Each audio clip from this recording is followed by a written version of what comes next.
Good morning, everybody. Welcome to our webinar on marketing sustainability. This is James. I'm Morten.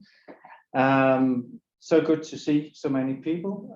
We have participants from all over the world, from Europe, Denmark in particular, of course, but also from the States. I don't know whether they've gone up or will watch it later on demand.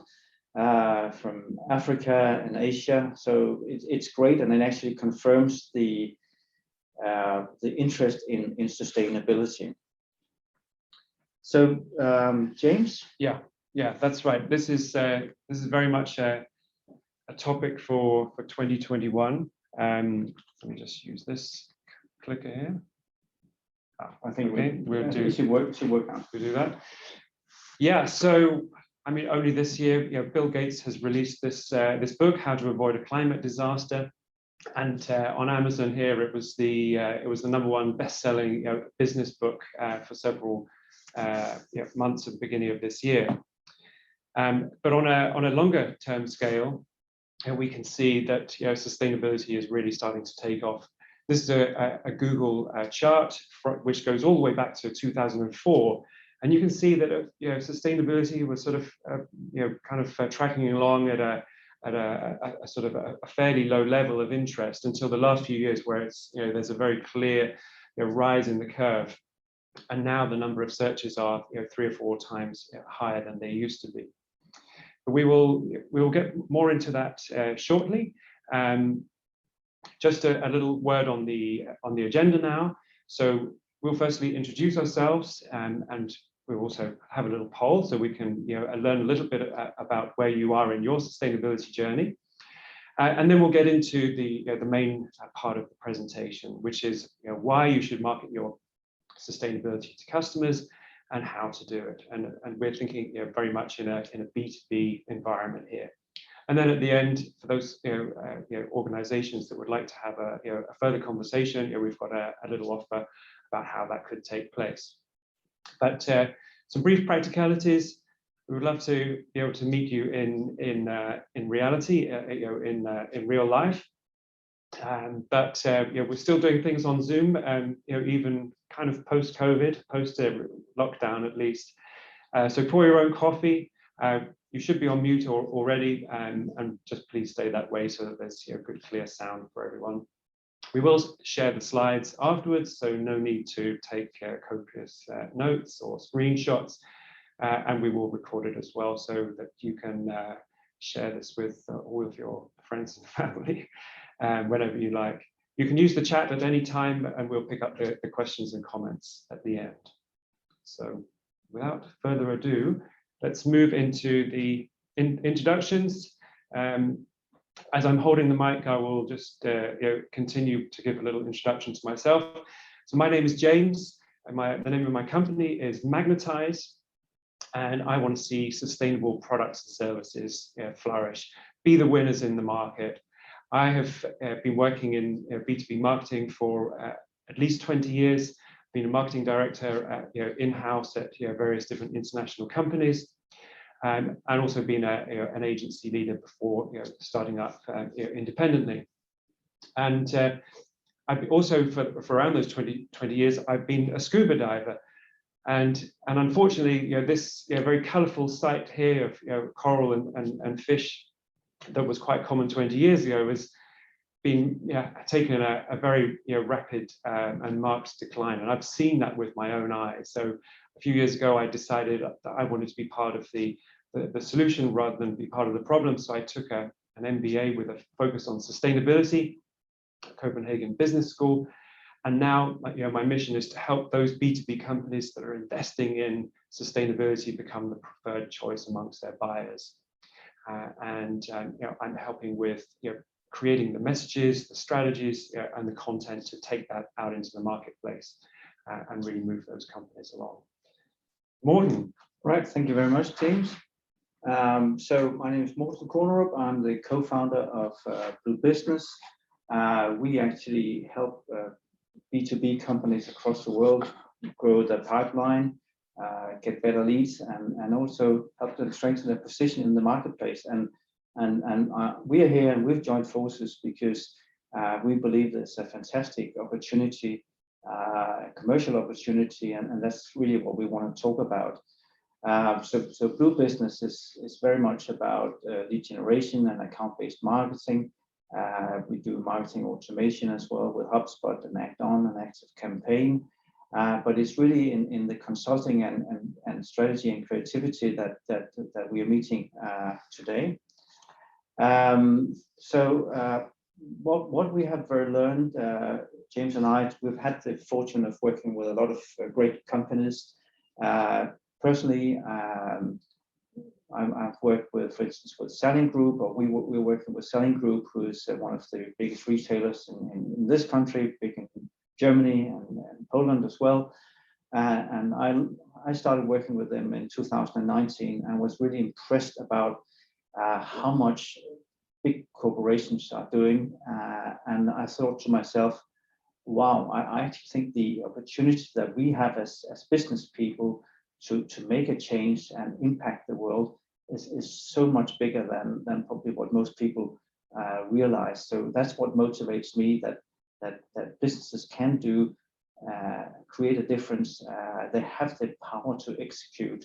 And I think that's tremendously exciting. And it so happens that it's a business opportunity, and it goes very well hand in hand with lead generation and account-based marketing.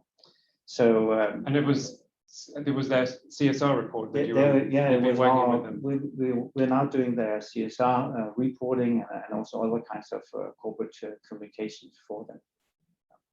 So I think, James, what we said as a joke, said we've worked with many companies. We left some space down here, so there's room for one or two more. So obviously we want to hear from you afterwards. But enough about us. What we would like to do now is to launch a poll. I see we get this working. Maybe James, while I'm doing the technical stuff, you could just talk about what is this poll about. Yes. Okay. So we just want to hear a little bit about where you are on your sustainability journey. So, do you have a sustainability strategy? How important is sustainability to your business? And to what degree have you commercialized your sustainability?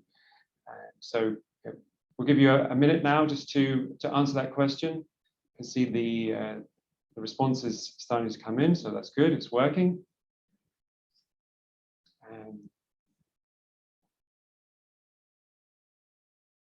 So about a quarter of the way there. Halfway.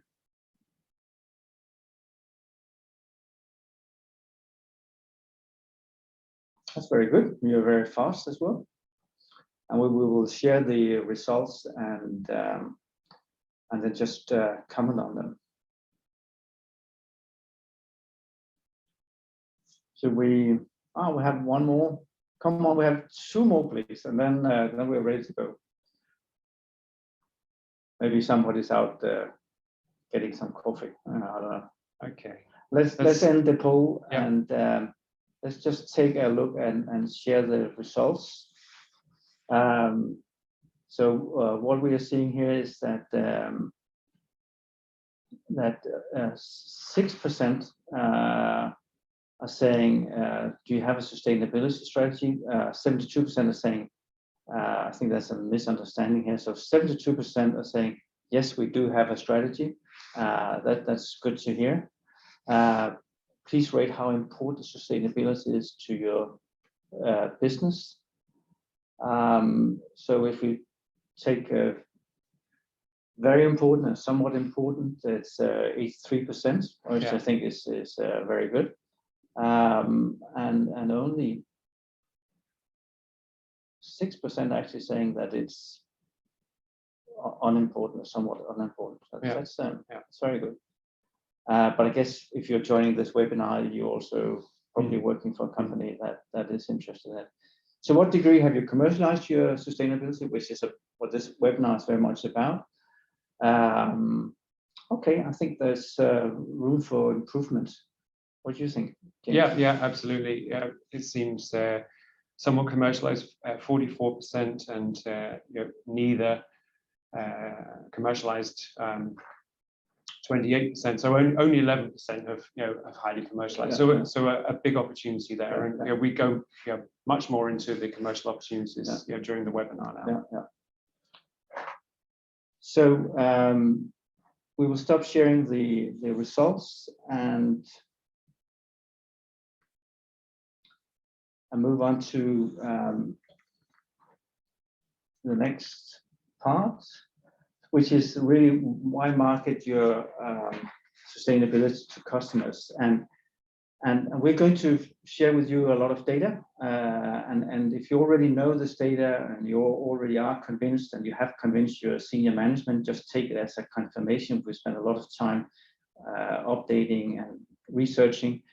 If this data is new to you, we hope you can use it to persuade your board, your shareholders, your management, so that you can personally make a difference and create a better world.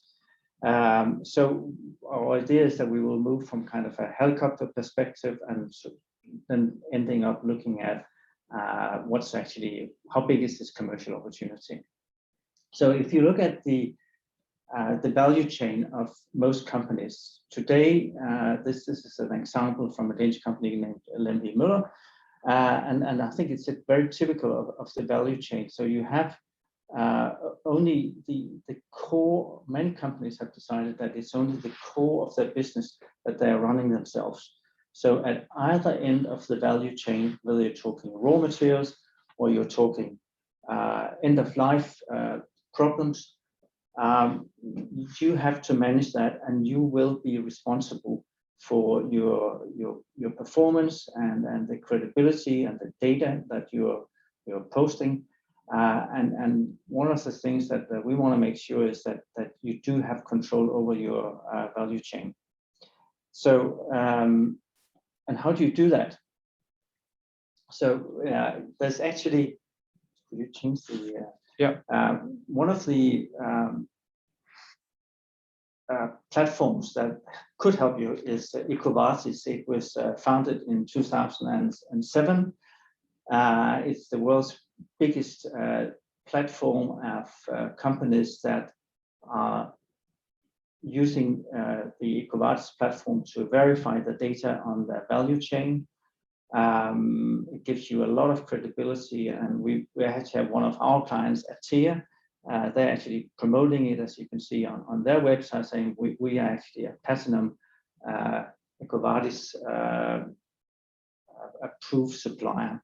So with EcoVadis and similar platforms, you have the possibility, if you are maybe not a large company or you have a very complex value chain, you have the possibility of outsourcing that to a third-party provider. So we think it's a very good idea, and it gives you a lot of credibility.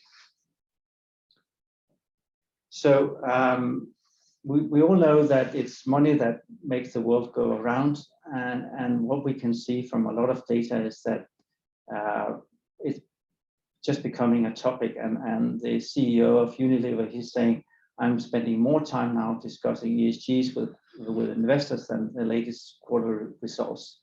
And we have a company in Denmark, FLSmidth, it's a mining company, or suppliers to the mining industry, and they have 5 full-time employees just taking on delivering data to the investors. And FLSmidth is actually a typical company who has a very long value chain and therefore has to spend a lot of time on the data. Another way, just staying sort of in the helicopter, is senior management. If you go to the UK, half of the top 100 companies, their management is now the payment of the performance of the management is now very much linked to the pay. And you can also see that in Danish companies, where the top 20 companies, the management is also being measured on sustainability and your performance. So it is coming from investors and then to the boardrooms and then to top management, and then you will see the actual action as well. So here are some examples that we have picked. Again, this is from Unilever, who's pledging to spend more money on with suppliers that are owned or managed by people from what you would call underrepresented groups like women or ethnic groups. The UK retailer Morrison have said that they want to sell zero emission target eggs from next year. Actually, all of their agricultural supplies will be net zero within a few years.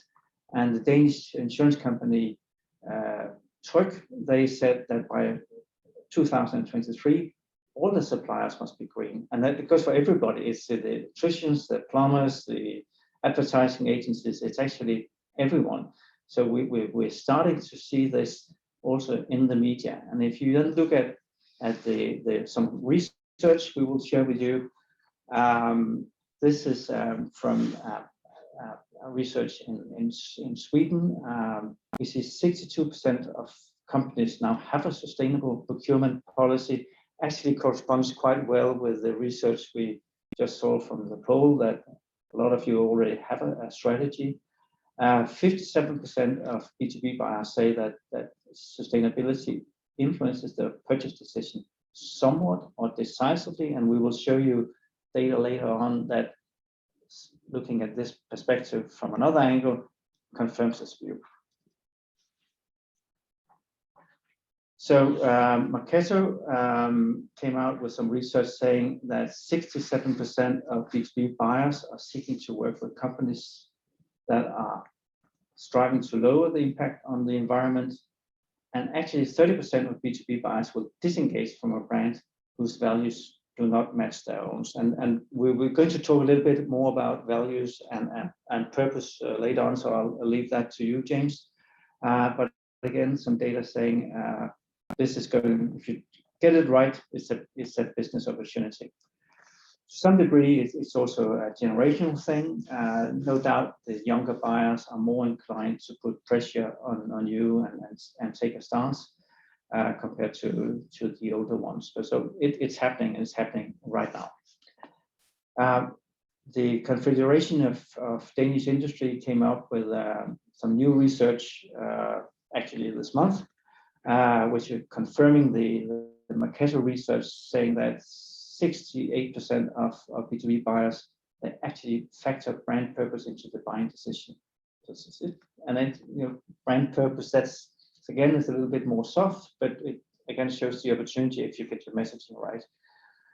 48% of B2B brands have lost sales in the last 2 years. We have some research that you did, and that actually confirms that. So if you don't have a clear sense of purpose, you will miss out. You will actually also miss out in terms of recruitment, but that's another story. And 63% of companies actually agree that sustainability is an important competitive parameter. Yeah. So again, lots of data you can use to back up your claims.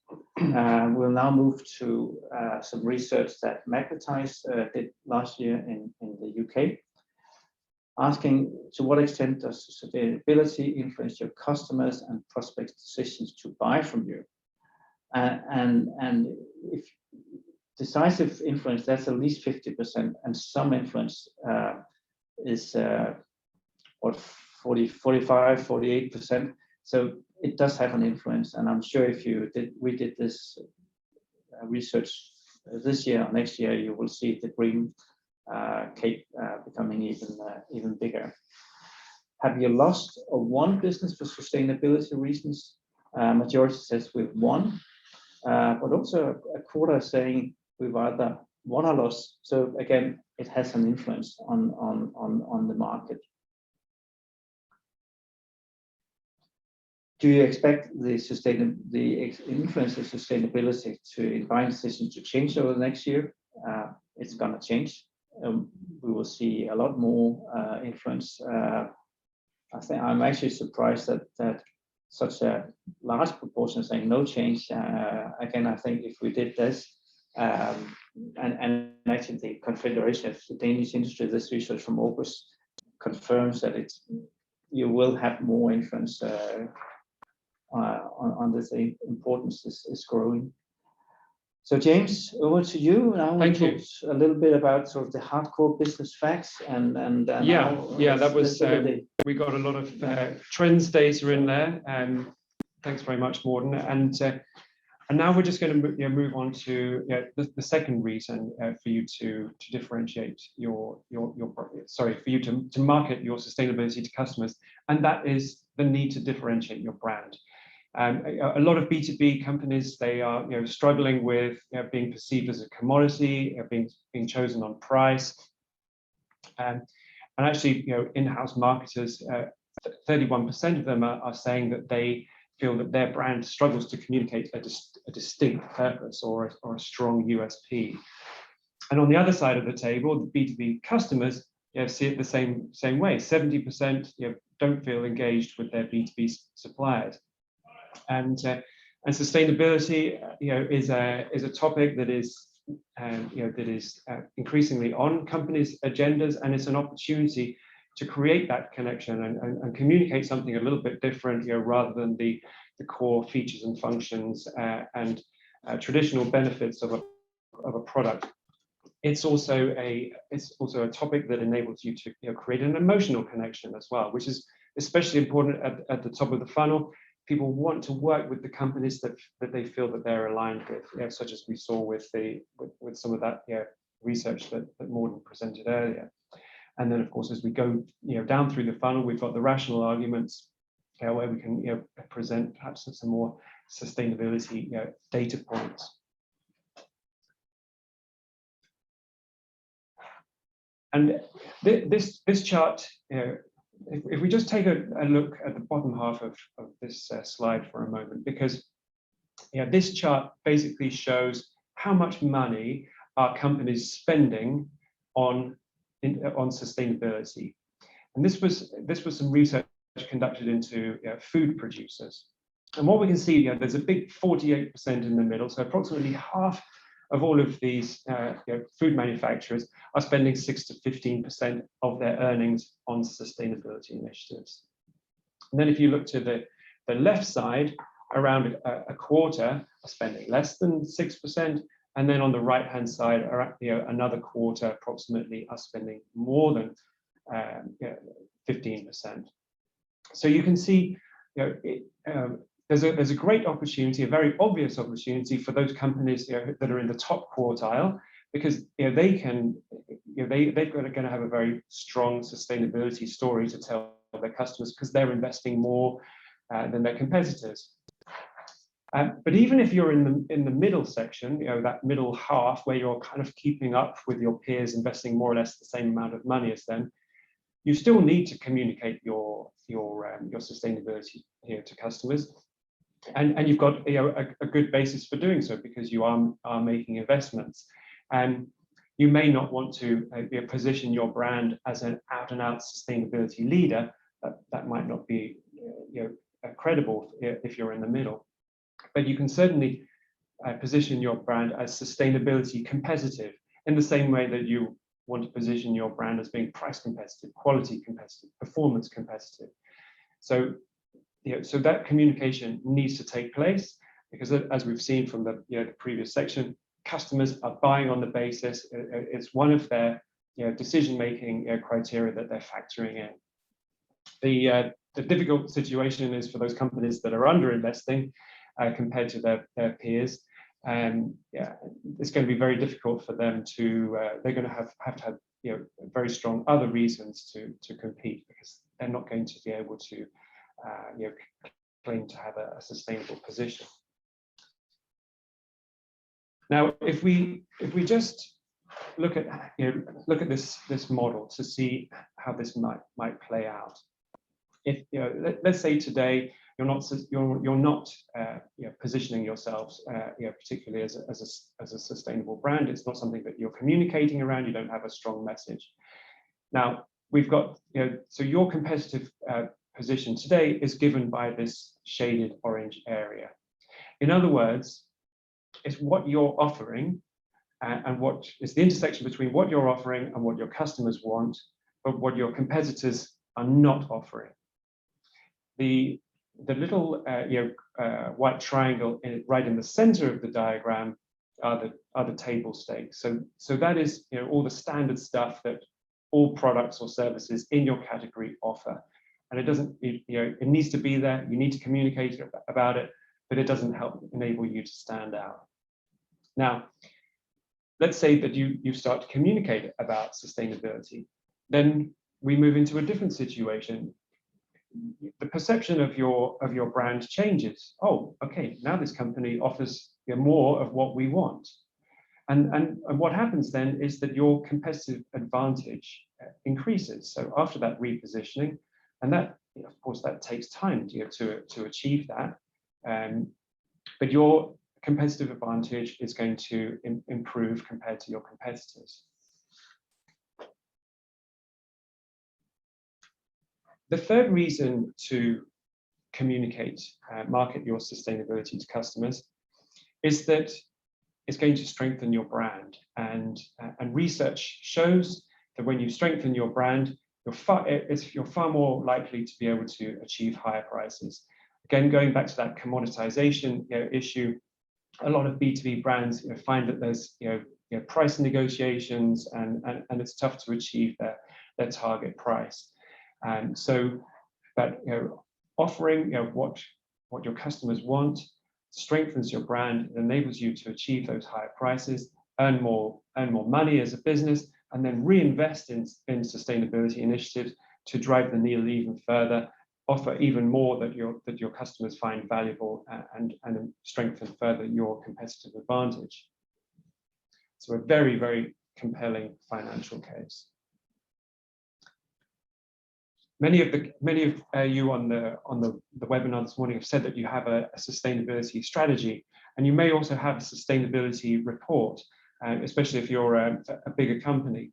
But actually, a sustainability report doesn't do the job from a marketing perspective, because it targets a broad audience, and, you know, with the overall goal of demonstrating, you know, responsibility and all the different initiatives that your company might be doing and the progress that you're making. But it's not a message that is focused on the needs of customers. And, you know, if you think of the different stakeholders of a company from a sustainability perspective, you know, employees, you know, might be, you know, concerned about working conditions, and, you know, retailers, if you sell to retailers, for example, they might be concerned about the overall carbon footprint of their, you know, in their supply chain, and other customers, you know, will have other concerns. So, you know, the message needs to be, you know, focused, you know, very much at the, at your customers, and, you know, considering what is important to them. The sustainability report contains a huge amount of data. This is all, you know, data that is authorized, you know, for you to use. So it's a brilliant resource. But everything you need to select, you know, carefully. You know, what do we need to take from this report? How do we package it? How do we package it up? Get it out into the market so that it really lands for customers. And B2B is playing a little bit of catch up in this space. You know, B2C has moved a little further ahead, because now in B2C, those B2C companies are much better at targeting the communications to the different audiences. And that's something that the Sustainable Brand Index has commented on, you know, a couple of years ago, and that this is the way that, you know, B2B needs to go as well.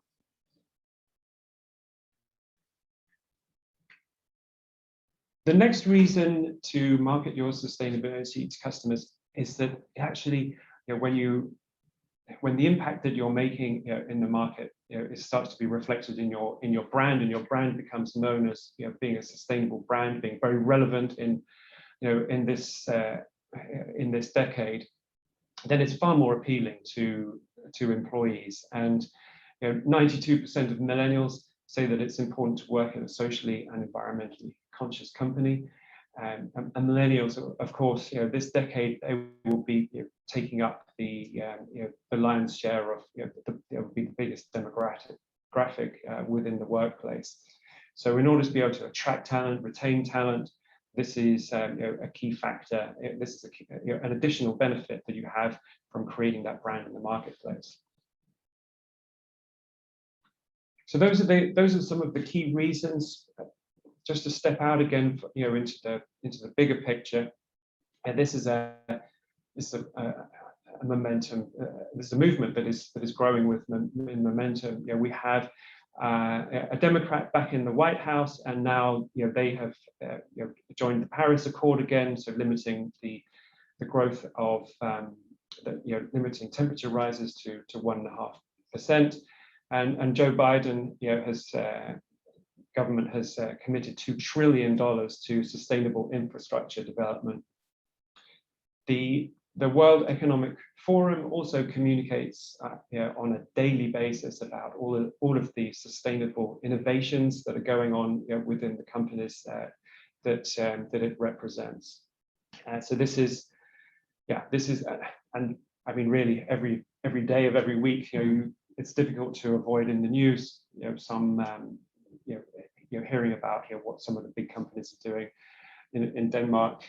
Maersk, one of Denmark's biggest companies and the world's largest shipping company, they just announced that they're going to be commissioning 9 new ships, spending I think it was how many billions it was, I actually forget, but 9 new ships that will be running on renewable fuel. So when these gigantic companies are acting, then it is the ripples are felt throughout the supply chain. So what does this mean? Well, in summary, it means that sustainability is a new competitive battleground. It's a new paradigm that has entered the marketplace. A few years ago, this was not something that most buyers were considering. Apart from those dyed in the wool, kind of the 5% of people who have always stood for environmental and ethical products, and sought them out and been prepared to pay more. But now this is going mainstream, and it's going, it's coming, as we've seen, to every company. So the next 2-3 years are going to be really decisive, really fascinating to see, well, which of these competitors in the marketplace now becomes the sustainable brand within their category. And within many B2B categories, there's still white space. So there's the possibility for you or your competitor to grab that position in the minds of the customer of being the sustainable option within that product category. And it's far easier to grab that space when it's open and unclaimed territory, rather than trying to muscle your way in when some of your competitors have already claimed it. One of the leading business leaders within within this movement is Mauricio Graeber, who's the CEO of Christian Hansen, which is one of the most sustainable companies in the world, as ranked by various different polls and rating processes. And he calls this sustainability as the biggest commercial opportunity ever. The companies that will be the winners of tomorrow are the ones capable of commercializing their innovations to address the global challenges that our world is facing. And there's many companies that are already doing this. This is a very recent report from McKinsey, and what it shows here is that the blue dots down the right-hand side of this chart show that twice as many companies expect their sustainability programs to generate value in the next 5 years compared to the previous 5 years. So the previous 5 years are given by the black dots, all those different industries saying, here's the value that was created by our sustainability programs. Without question, without exception, every industry expects sustainability to generate value for the business, even more over the next 5 years.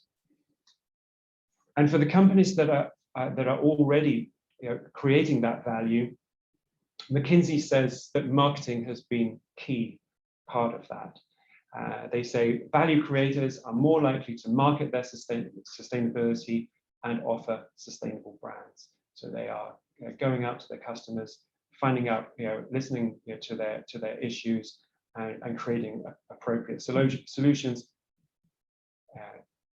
communicating that to their customers, both in their marketing materials and on where appropriate on their packaging as well.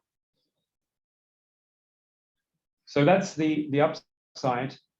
But what about the downside? Well, I don't really like to give such a negative message, but frankly, the future could be bleak, because if you're not keeping up with market demands, because this is not so much anymore just a moral question, should we be investing in sustainability or not? This is the way the market is going. It's a competitive factor. So if your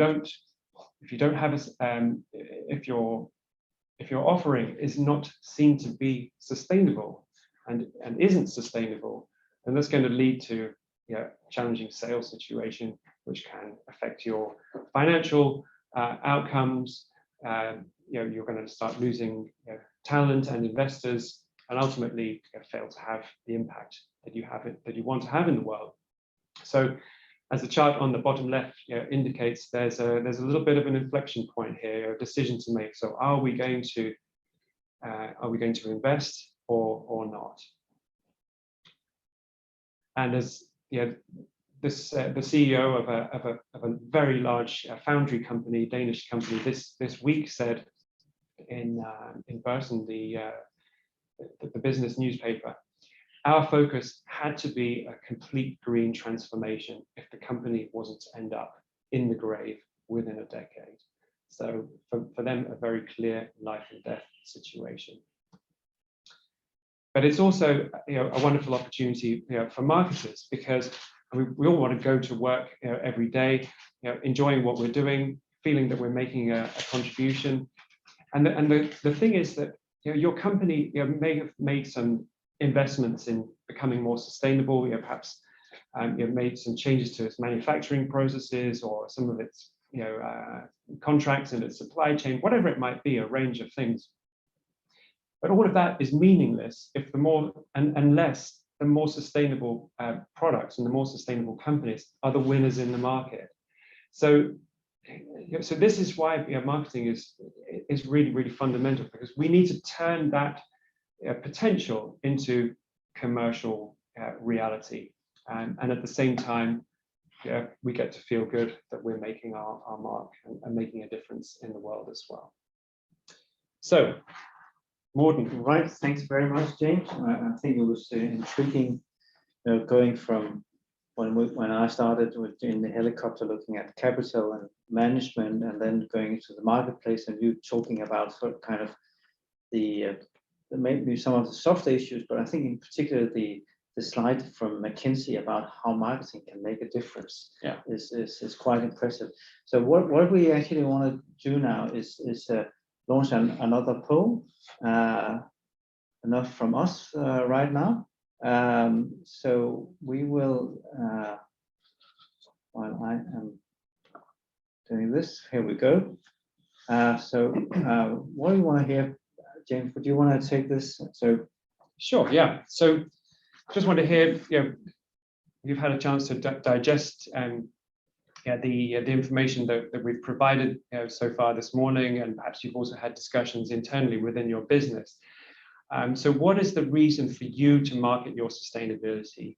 And is it a question of survival of the business, improving the competitive position, meeting demands from buyers and procurement, strengthening pricing power or the profitability of the business, or having a positive impact in the world?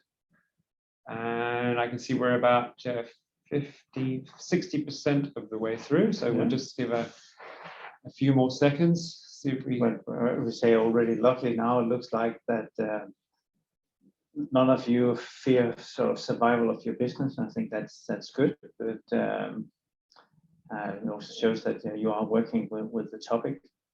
So we're at 75% now. Let's give it a few more seconds. Yeah. So let's 75%. That's where we're closing. Yeah. Having a positive impact in the world. That is So that, I mean, that very much, includes that sort of that moral kind of, feeling that, that we all have, that we don't, our businesses, they don't want to be doing harm, in the world. But also they've got a strong recognition that there is a competitive advantage to be gained, and there is, and that it's something that the customers are looking for as well. You would say that having a positive impact in the world is maybe a little bit harder to measure and quantify, whereas improving your competitive position, that can be seen in your pipeline, your market share, your awareness, and of course the hardcore meet demands from buyers and procurement. 40% is that's everyday life.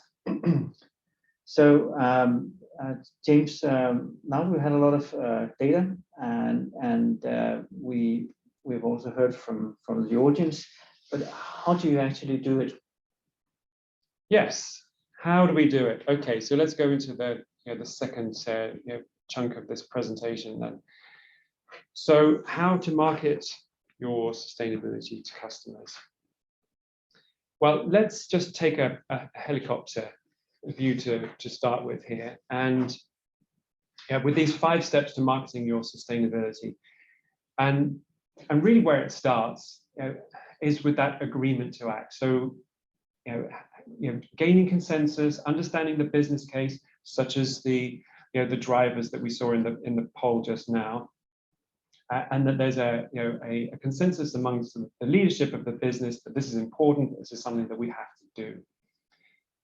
And when that is in place and there is agreement, okay, now we should commit some time and resources to this, a project can be initiated. And perhaps the marketing leader of the business might be put in charge of that. And this is where we start to allocate resources and figure out, well, what are the longer term goals, what are the shorter term goals, what time scales, how are we going to year 1, year 2, year 3, Q1, Q2, Q3, Q4, how are we going to, what kind of shape could this project look like? And when those goals and shapes are in place, then we can start to think about the communications part at step 3, which is really about developing that brand strategy. Do we need to create a new brand? Does our sustainability message just support our existing brand, and therefore we don't need to update our overall brand? But what is that message? That's absolutely key. And going out into the market and understanding customers' position, understanding the competitive position is fundamental there. But also then defining, right, okay, well, if we're going to take this message to the market, what content do we need to produce? What channels are we going to communicate through? So starting to build that an overview of the campaign and campaigns and assets that are going to be required. Then at step 4, we go into real roll up the sleeves action mode by where we're actually creating those assets, the slides, the web pages, perhaps some brochures, whatever it might be, social content, and executing that in the market. And at point 5, you're really understanding, okay, what are the gains that we have made, getting some qualitative feedback through the sales team, or perhaps with your own conversations with customers. Then we get collect the digital footprint as well through those channels, and figure out, okay, now how do we move forward from here? Do we need to loop back to step 3 and tweak the message a little bit? Do we need to update some of that content? Do we need to create some more content?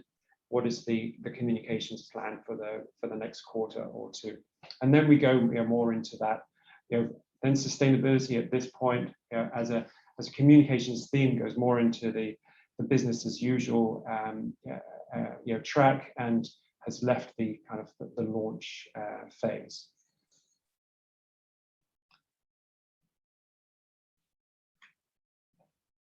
So another 5 coming up now, and 5 considerations the 5 C's of establishing a sustainable brand.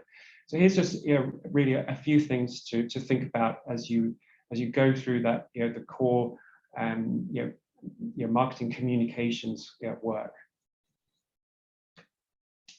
And the first C is clarity, and it starts with that message, a distinct message stated simply. Sustainability is a very, very complex area. It has its own language. It spans often the entire business. No corner of the business is untouched in many cases, although not in all cases. But a very clear message needs to be developed here, and consensus on that, and that's what we need to communicate to our customers over the coming period. And it may well include updating your overall brand promise, or perhaps reviewing, do we need to review or develop a company purpose related to the issue of sustainability is very much values, company purpose. And if those are very kind of if your mission and vision are very kind of, we want to be the biggest in our category kind of vision and mission, then those are not what is going to inspire your customers. Those are perhaps a little too internal facing. And the message can also lean up against the sustainable development goals as well. This is increasingly a framework that is understood in the corporate world. The second point is credibility. And I'm sure you've all heard the term greenwashing. Hopefully none of you are engaging in it, although there's many companies that are inadvertently engaging in it. And the reason for that is that the rules around sustainability communications are developing very, very fast. In fact, there's no real one standard, but there are some themes that have come out of this. But it's the most important thing is that you have to back up your claims.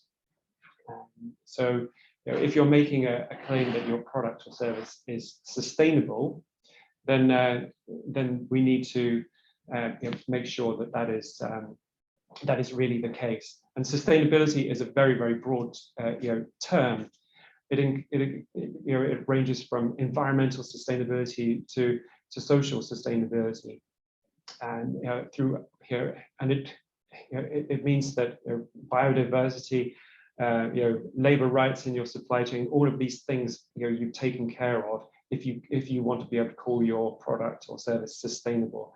So the word sustainable is often it's becoming, or actually has become, a word that is very, very difficult to use. So there needs to be a lot of care taken there.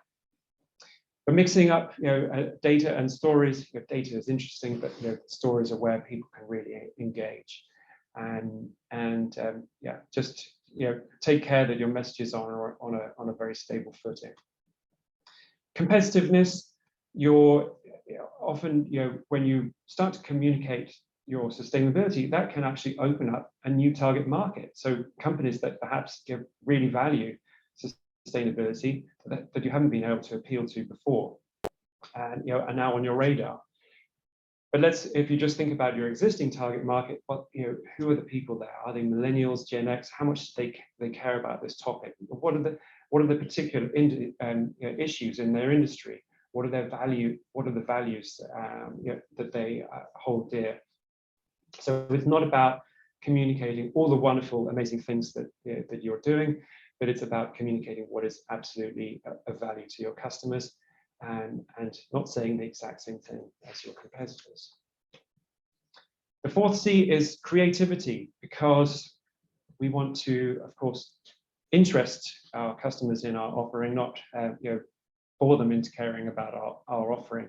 Creativity enables us to step a little bit outside the B2B comfort zone of a lot of facts and figures by invoking the emotions, and it also allows us to stand out in a sea of communications.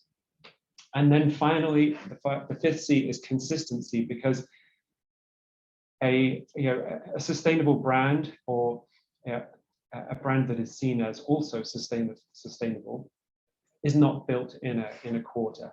This is a topic that you need to communicate around over several quarters, over a couple of years, before you start to see that you're really gaining traction. So now we're going to move on to a little case. Morten. Right, thank you very much, James. Very interesting. Well, we talked a lot of, we actually showed some logos from large companies, HSBC, talked about Unilever. We actually chosen today to show you a case from a company named KLS Pureprint.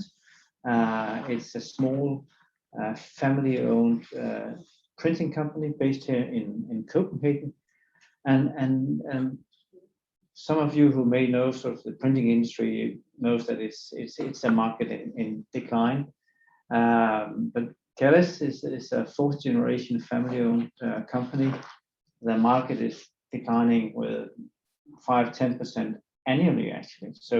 So what they have seen in the market is that the number of printing companies just in this country has gone down from 2,000 printing companies in 2007 to 80 in 2020. So you can talk about some of the slides that we showed earlier on, that the market is moving.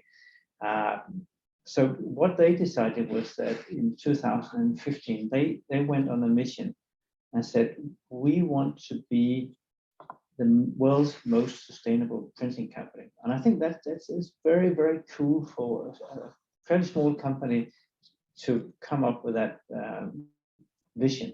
And what they did was they went through all their production processes and the whole value chain, as we talked about earlier on. And when they had everything in place, they went to the more conscientious clients like the World Wildlife Foundation, Amnesty International, and there were other consumer-based companies who sort of took on the message and started working with KLS. And from there on, they were able to attract customers like McDonald's and Co-op and Pandora. And when we talked to the CMO, he said, well, we actually attracted more than 150 new customers based on that. And they have actually, in a declining market, been able to maintain and increase their market share. So we think it's a great case of that shows that all companies, not only the larger ones, can have an impact in the marketplace that they are operating in. So the last poll, we are curious to hear from you. What are the top challenges that you are facing as marketeers or communications people? Is it getting commitment from the organization? Is it getting your brand message right, which James talked a lot about? Is it about content, or is it channels? Also developing an implementation plan, or is it measuring impacts? So we have a lot of people coming in. We're moving fast here. I can also see that we have 7 minutes left, James. So I think we'll just give it 1 minute, right? So we have the privilege here of being a little bit ahead of all of you. So we can see that getting the brand message right and content are big issues. Should we just get it up to 75? Well, let's end it here in respect of the time, and let's share the results. So actually interesting that we have 3 42s getting the brand message right, identifying content, and measuring impacts. And to me, as working with lead generation, and I think data is great, and we can only encourage you to use the digital platforms that you have available when you're judging your marketing activities. Any further comments, James? I think that covers it, Morten. Yeah. And probably we should move on as there's just 5 minutes left. Yeah. So we'll stop sharing, and as I said, we will be sharing the slides and also going forward here. So final words, James? Yeah, thank you. Yes, well, we hope that we haven't overwhelmed you with information. There's a lot of slides there on on why to market your sustainability, and some thoughts on how to go ahead with it. If this is something that you would like to a little bit of help with, but perhaps then we have an offer for you where we could get together on a 1 hour discovery call, where we can meet online and hear a little bit about your situation, and perhaps assess your sustainable brand potential, and together start to go down that path of figuring out okay, how can we help you, or what should the right path be for you to commercialize your sustainability. So drop either one of us an email with the word discovery in it, and we'll follow up with you. So I can actually see that now we have a few minutes left. We have one in the chat that could we please share the poll results as well? We will, if Zoom allows us to do it, we'll definitely do it. We did have problems last time with getting that out of Zoom, but we'll definitely try to. I'll just type in here.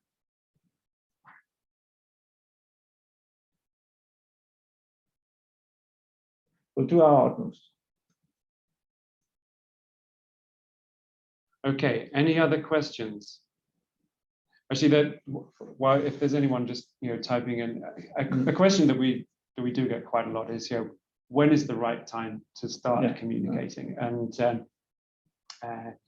actually there's a simple answer to that, which is as soon as you've got something of substance to communicate. And what I mean by that is that everyone understands that sustainability is a journey, that we're all trying to clean up our businesses right now. And you don't need to wait until you've got the end result and everything is looking shiny and wonderful. As long as you've got some initiatives, a plan for the way forward, then you can start talking about sustainability and getting on your customers' radar on that topic and engaging them.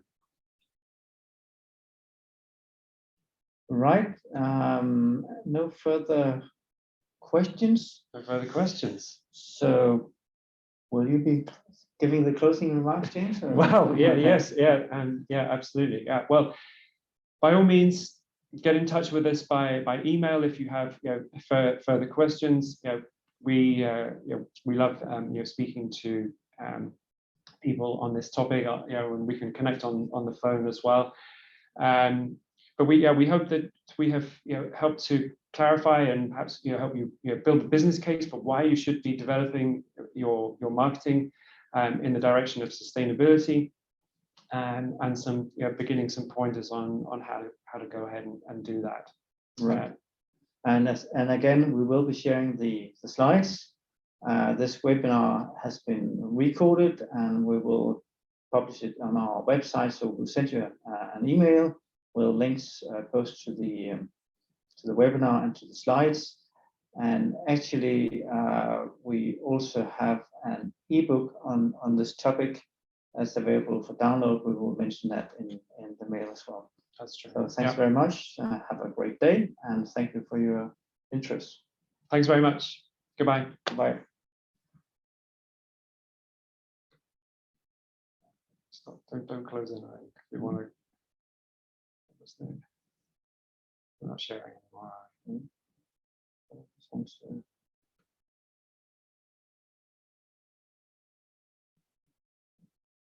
so much in the chat.